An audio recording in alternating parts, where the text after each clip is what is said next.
Welcome to Empower Me with Ari podcast. This is Queen Ari. I am super excited that you guys decided to join us.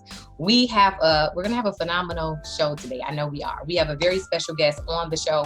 We're gonna be talking about dreams do come true. Listen, you have to understand that your journey can lead you to the manifestation of your dream. We all desire to make an impact, but are we really willing to go through the process to get there? You know, if we stay consistent, we can see desired results. Regardless of what we face on our path of purpose, we cannot stop. We have to keep moving forward. Your footprint is needed. Today, we're going to be talking with an amazing man who pressed through the process to make his mark in the music industry, you guys. We have Capital Music Group's Promotions VP with us today. Let's get it in, sir. Welcome to the show. Thank you for your time. Please introduce yourself. Tell us, where are you from? My name is Niles Goodwin. I work for Capitol Records in New York. All right now, sir. Yes. So let's talk about your journey. Let's go back to Minneapolis. Of course, you know, I have some insight or whatever to knowing who you are, but I know the people are going to be so encouraged by your process. So let's go back to Minneapolis. Looking back then, how did your past in Minneapolis prepare you for what you are doing right now? Well, my past is what kind of set me up where I am right now. Came from New York for high school, and Minneapolis was a reality check. Because, you know, coming from the East Coast is a little different. So, typical New York stuff, we go in and we get what we want when we go somewhere. So I found a gentleman by the name of Brother Jules who ran a record store. And I told him I want a job. And he said he couldn't pay me, but he'll pay for my cell phone. And I was cool with that. That's what's up. But he got me my start. He taught me how to DJ. He put me on KMOJ. He had me running around the city doing like street and club promotion for all the big record labels. Love it. That was kind of my introduction, the stepping stones, I should say, to where I am now. Yeah, that's absolutely amazing. Because I know anybody that knows Minneapolis, they know KMOJ, they know the People Station, they know all about Brother Jules and stuff. And a lot of people are not afforded that opportunity. So you are extremely blessed to be able to come and make your mark at such a young age that puts you on this path, so that you have so much influence today. So it's absolutely amazing. So we're going to get more into that a little bit later. But let me ask you, did you see yourself at this place back then? Like, could you see this coming? Well, where I am now? Yeah. Nah, I wanted to be on the radio. Everybody knows this DJ's name, Funkmaster Flex. I wanted to be Funkmaster Flex Jr. Oh, love it. DJ, I wanted to be like him. That was my goal when I was in middle school, just to learn how to DJ and just be like Funkmaster Flex. Yeah.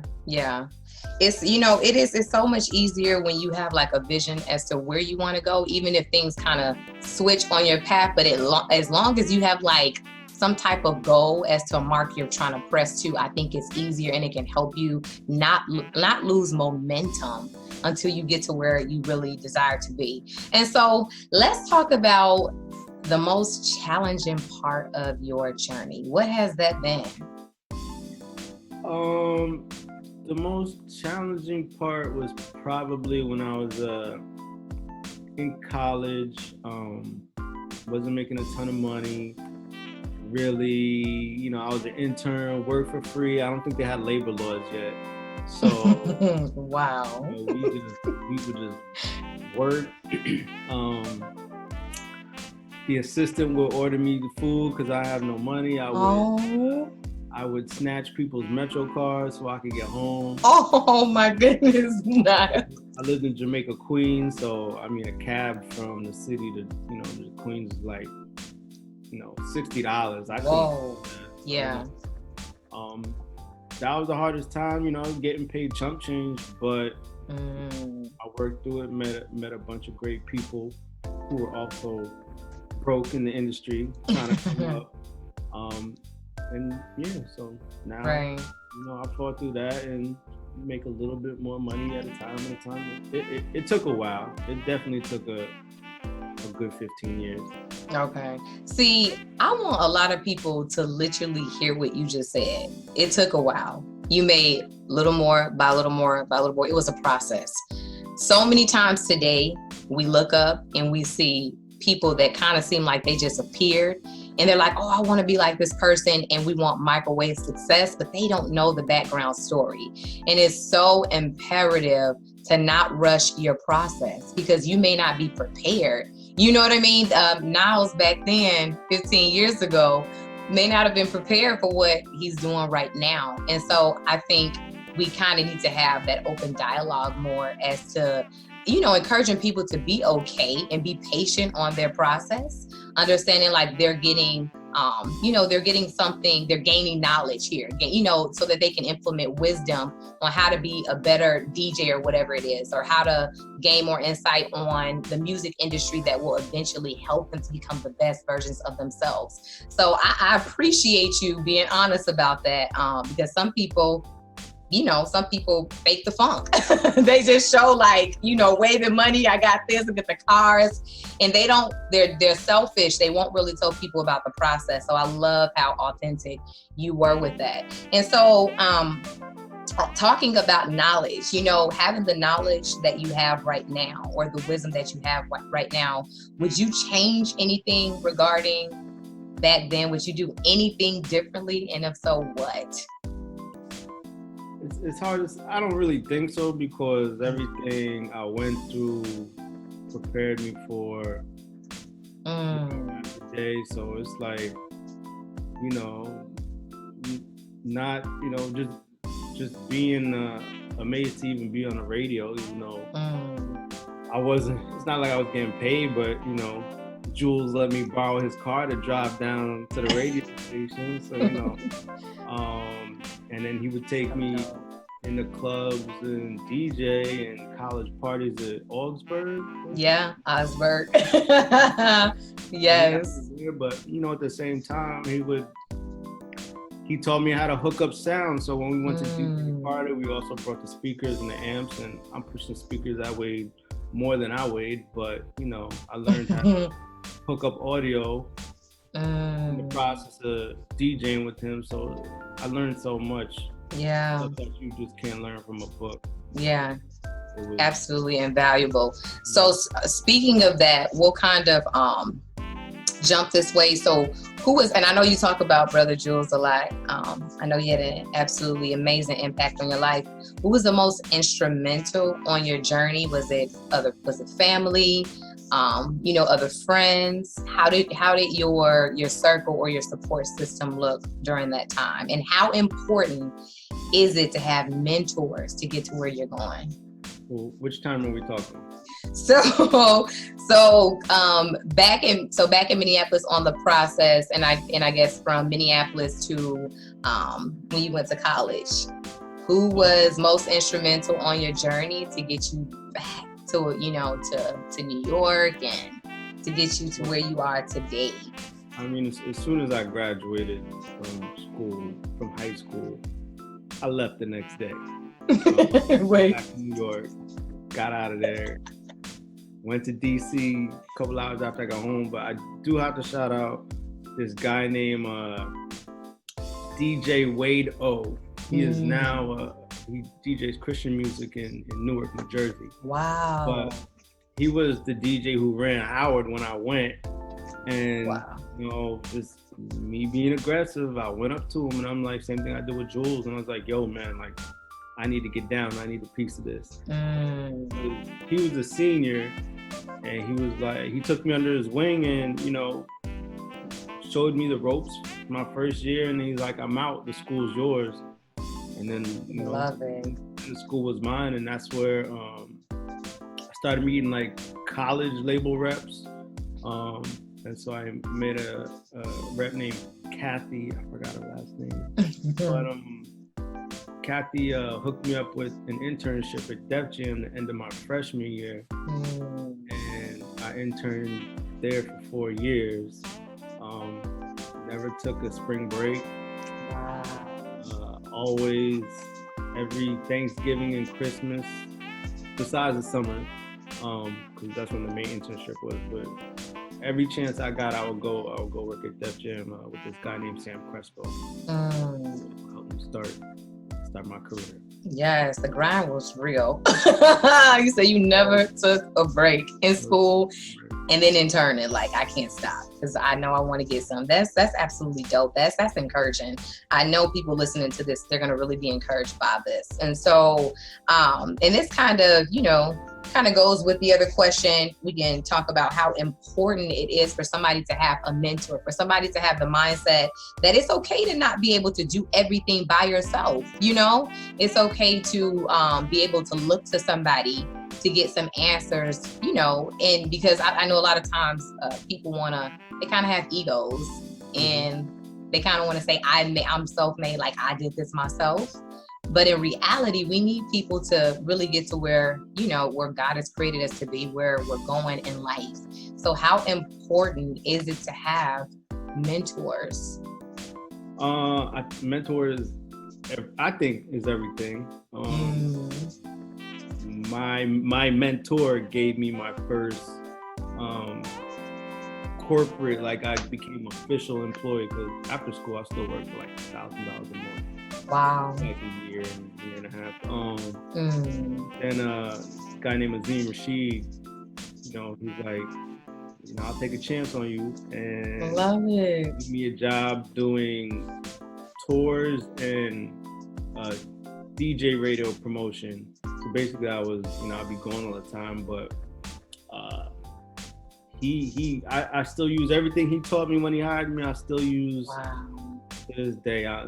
He would, I remember he kicked me out of the office. He said, "Why am I still here?" Wow. Like, on the road. And then I remember the biggest thing that stuck with me to this day. If you follow me on Instagram, you'll see. Only fly the first thing in the morning or the last thing at night.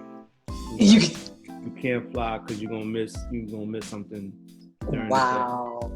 So to this day, I only fly at 6 a.m. 5 is the earliest thing. Yeah. Last thing. Yeah. And pretty much everything. And I still, when I'm in a predicament or question or I don't know what to do, I still call them. That's so dope. Seriously, that's so dope. Because somebody would technically get to a position that they desire and be like, I've arrived, I'm good. But for you to be like humble to say, there's still some things I need to learn, and to be okay with reaching out to gain more insight, to say, hey, can you show me this? It's absolutely dope. And it helps us to be okay with continually learning, because like I said, in this life, we're always at opportunities where we can grow to be the best versions of ourselves in whatever capacity it is, music, fashion, whatever it is. So that's really dope. I love that. So what type of impact, like being in the industry, in a position that you're currently in, what type of impact would you like to make on the music industry or in the music industry? Well, my goal right now is to run like a whole department, but like a promo department. But the catch with that is you have to do every format. So it's like I can't just do rap music, and I can't just do like R&B. Like I would have to learn rock. I'd have to learn top 40. I'd have to learn AAA. Obviously, now I deal with rap music, R&B music, top 40 music or pop music, dance music, which I actually run the whole department by myself. Wow. So, but I'm still learning.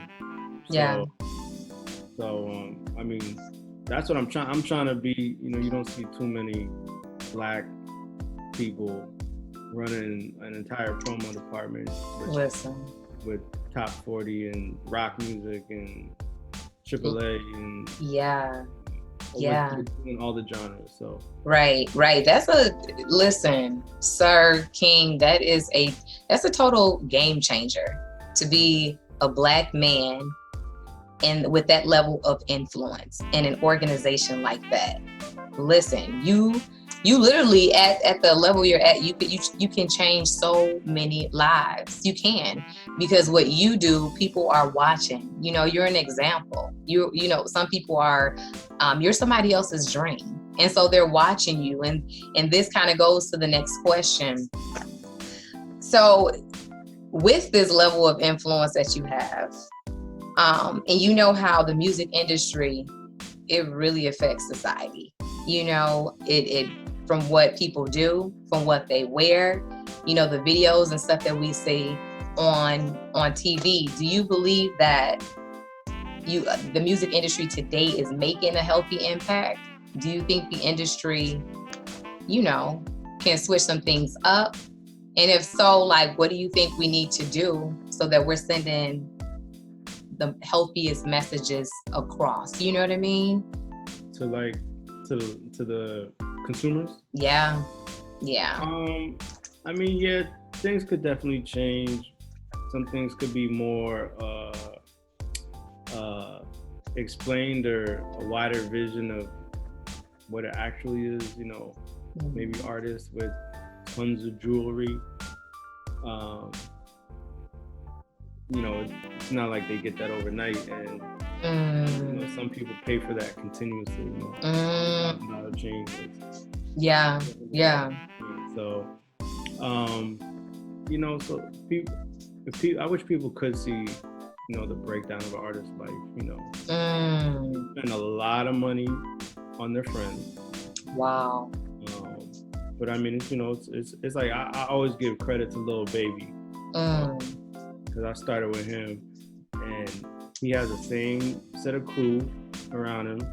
I remember one day he bought everybody chains, bought everybody clothes, everybody went out. Wow. He takes care of his whole crew. But you don't really see that, Right. But like stuff like that, and make the industry open to people who, it's like you gotta to get an internship now, you have to be a college graduate. I take that back. To get an internship, you have to be in college. And so somehow, it's hard for somebody who might have a record, not like a musical record, like felony record. Okay. Thanks for explaining that. I was like, okay. Yeah. Get into the industry. That's good. They're probably not going to be in college. I can't say probably not, but it's tough for them to get in college. So give an alternate lane, because I mean, I think some of the smartest people are hustlers. They don't gotta be drug dealers, but people just, who know how to hustle and who know how to get a job done 2 or 3 different ways versus one. Right. They can be very, very good for the music industry, because it opens a lot of eyes. Yeah. There's a lot of things to be done. Yeah. Listen, I'm just throwing this out there. That would be dope for you to start something like that, to start a program to help people that their records may not be perfect, but to afford them the opportunity, because you're absolutely right.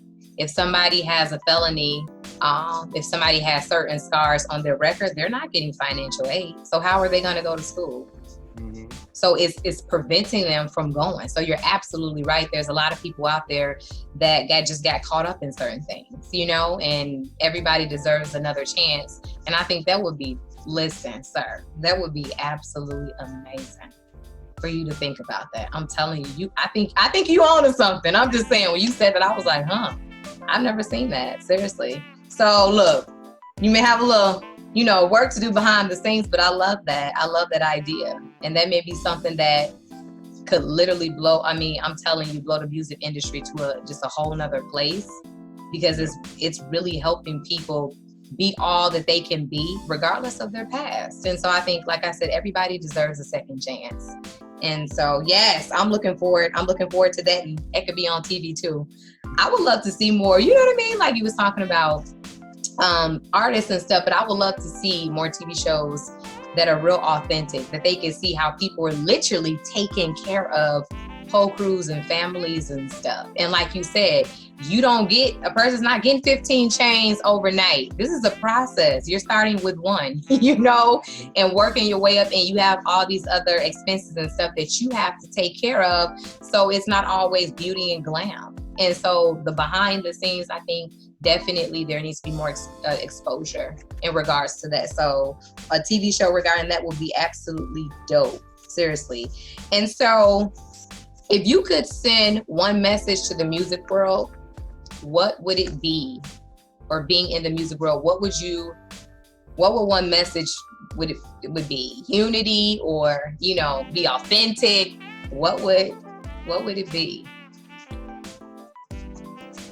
I guess to the industry or to the world? Which one? So if you could send one message to the music world, what would it be and why? If you're an aspiring musician or artist, definitely do it, because now you have a lot more opportunities for your music to get heard via all the social platforms. As 20 years ago, it was just a person like me pushing people on the radio and in the clubs to start a record, and it was a lot harder. So that's why you see so many more musicians and artists popping up, because it's easier. So use that to your advantage, and because you can definitely make money. That's good. So the time is now. Time is now. No excuses. More opportunities. More open doors. I love it. And so you talked about wanting to run the whole department. I was gonna say, where do you see yourself in the next 5 years? Is that the same goal, or is there something else you want to do within the next 5 years? 5 years, I definitely, it'll take me another 5 years for sure to possibly be running a whole music promotions department. It's not overnight. Even though I may be a VP now, but to get those higher stripes takes even longer to get there, because it's more responsibility. So yeah, you gotta be prepared. Yeah. A lot comes with that. Love it. Okay, so let's just jump right into this. So with everything that's going on today, in the world, and then especially also with the process that you've gone through getting to where you are, how important is it to maintain a healthy mental status or state? It's very important, because dealing with artists can be very stressful. Sometimes they may not want to do stuff that we were supposed to do, or things don't always go as planned. Sometimes, it might be vice versa. An interview you set up, they might cancel on them, and then, you have to be able to react, but not stress yourself out, not overwhelm yourself, because at the end of the day, the person, the label rep taking the artist around is still the boss of the whole situation. Okay. The artist, granted, however big they are, they're still looking at you to direct them, because that's what the job is. So that's good. You gotta maintain mental health, and it's in general. Yeah. Our job, and they give us free, what's the person? Counseling, therapy sessions and stuff. Yeah, that's dope. For free, we go through a lot of stuff. So yeah, that's dope. And see, like I'm saying, we don't hear this. You know what I mean? And I think there needs to be more exposure in regards to this, because I've talked to somebody else about how important I believe it is to have therapy sessions for athletes and stuff, especially football players, because so much aggression is on the field, and learning how to have You gotta remember, it's not the coolest thing in the world. Right. Some people don't even want to, they'll think it's uncool. Mm-hmm. But I mean, you don't gotta tell anybody. That's so funny. So you don't have to tell anybody. And see, and you know what? See, that was so me with kind of being afraid to get help at first because of my background story of going through some abuse when I was younger. And the only way I was able to get out of that was, of course, with prayer, but with therapy as well. So I had to couple it together. And I think I agree with what you're saying. I think a lot of people look and be like, it's not cool. Like, if I go there, people looking like you have a mental issue. But the truth is, we have to maintain a healthy mental status. Because like you said, literally, you have to, when you have a healthy mental status and you're in situations where the artists are not listening, you can keep in mind, I have a level of control. Like, I'm the one they're looking up to, so I have to just be at peace and do my part and just keep moving forward. But if somebody's mental state is off, they'll get ran over all day. It's, some things will never get done. And the higher ups are looking like, what's going on? And so I love how you said they give therapy sessions to staff and stuff and artists. Oh gosh, this is exciting. It really is to hear you say that. And I gotta I also gotta shout out. I'm so mad. Tunde, I forgot the name of the label. They LVRN. Okay. The label. They actually have their own therapist in the house. Love it.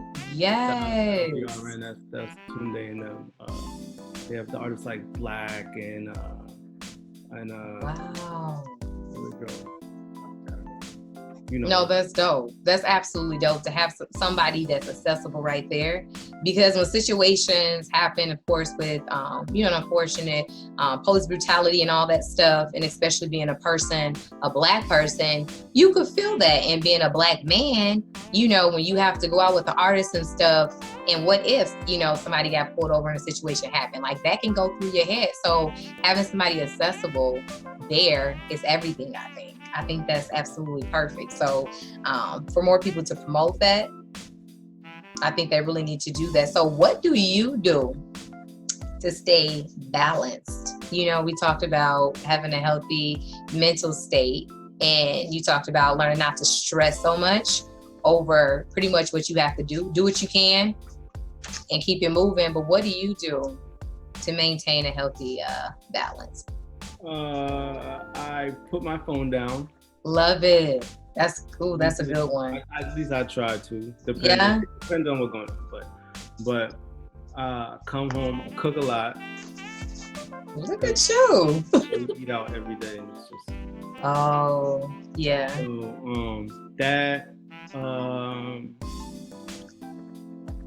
I DJ when I can. Yeah, but I have a regular life outside of work, kind of with the whole. That's so good. Crew of people that don't even have anything to do with my job. So. That is so good, seriously, to hear that. It is. It really is, because that will keep you going. It will keep you, rejuvenated. I absolutely love that, especially the phone thing. With everything being accessible on your phone, social media, of course, not just people texting and calling, but social media, all these apps, you can get so distracted and you don't have that balance, the healthy balance that you need. But like forcing yourself to kind of have a healthy regimen so that you can remain productive. Because if you're burnt out, and if you're not in a good healthy state and you don't have balance, you can't really produce and get that promotion that you talked about. You really can't perform the way that you should. And so would you like to share anything else today while we are talking about this discussion and wrapping up? Or are you good, sir? I mean, just, if anybody wants to be in the music industry, obviously LA and New York are the best places to be. But don't let that discourage you. I was talking to a girl earlier who's somewhere from the Midwest, and she's not making a ton of money, but she's here in New York and she's making ends meet, but she knows it'll be worth it in the long run. So she's struggling a little bit, but she'll be all right. She's gonna be all right. Oh, that's so dope. That's dope. And so how can people stay connected to you? Is it through social media? If it is, can you give out your social media handles? Do you have a website? I know people are gonna have questions, don't be surprised. Social media is just Niles G, Niles G, on Twitter, on Instagram, and then Facebook is just Niles Goodwin. But I'm not that good at Facebook. I don't always pay attention. Listen. Yeah. Hit me on Instagram or Twitter. I try and go through the unknown DMs at least, every other day, if not. Right, because it's like a whole nother bucket. They'll send your stuff to a whole nother bucket. I know. I'm not gonna lie, I've seen stuff like a month later, like, oh my gosh, I didn't know. Whole nother bucket, but love it, love it, love it. So I really, really, really appreciate you coming on the show. Definitely would love to have you back. We can talk about something else, but I love how you didn't give up. I love, like, even though your start may have been in Minneapolis, and that may not, Minneapolis is has a strong musical history, but it's not LA, it's not New York, you know what I mean? Even though, although I did get to meet Prince. Yes, listen. Love it, but I love that. I love how you didn't give up and how you had your goal and you were focused, and look where you are today. So I really just encourage people, like you said, just be okay with your process. You may not be making a lot of money right now, but if you know this is something that you're supposed to be doing, do not give up. I'm a strong believer in making your footprint, making your print on this earth, because true indeed, we are all called to do something in life. And I will tell you guys, when you tap into what God has created you to do, that is when you're going to be the most successful in this life. It really is. And that's when you're going to be the most fulfilled. I'm a living witness. And so I really appreciate you, sir, coming on the show. I look forward to hearing you say, guess what? I got that promotion. I'm running this whole thing. I love it. Seriously, I commend you. I commend you as a Black man. I commend you as a king, as really like making an impact. You are. And sometimes we don't understand what type of impact we're making just by saying yes to a certain position. Like, so when people are looking at you, they're getting hope. They're like, if this Black man can do it now, this Black man can do this. I know that I can do this. So I know that's really encouraging for the Black community, all communities, but really for the Black community, because we definitely need to see that during this time, to understand, like, we have power, we have authority, like we can do whatever we put our mind to. So really appreciate you, Niles. All right, guys. And so thank you so much for joining us today. You can always go on and support my products. I have 2 books out right now, working on the 3rd one. Loud Secret is on Amazon. This is going to bless your life. It talks about my testimony. If you guys ever feel stuck about something you're going through in the past, grab that book, because it will give you insight on how you can keep moving forward. The things we go through in life, they don't necessarily allow that to shut down pretty much your future. You have to learn how to use your past pretty much as a testimony and momentum to push you forward to what God wants you to go for and to be. And then I have Singles, Let's Deliberate. This is a book to help you all on dating, or how to prepare yourself for the right one. All right, you guys, to be the best version of yourself. And then grab my products. We have the royalty line, Kings Get Queens, Queens Get Kings. This is talking about identity. This is talking about who you are, embracing who God created you to be, so that you can literally walk in your purpose. You guys stay connected. You subscribe to all of the, to the podcast on all of the platforms. And as I love to say, and to end the show, remember to renew your mind. It is the gold mine. Love y'all. Bye.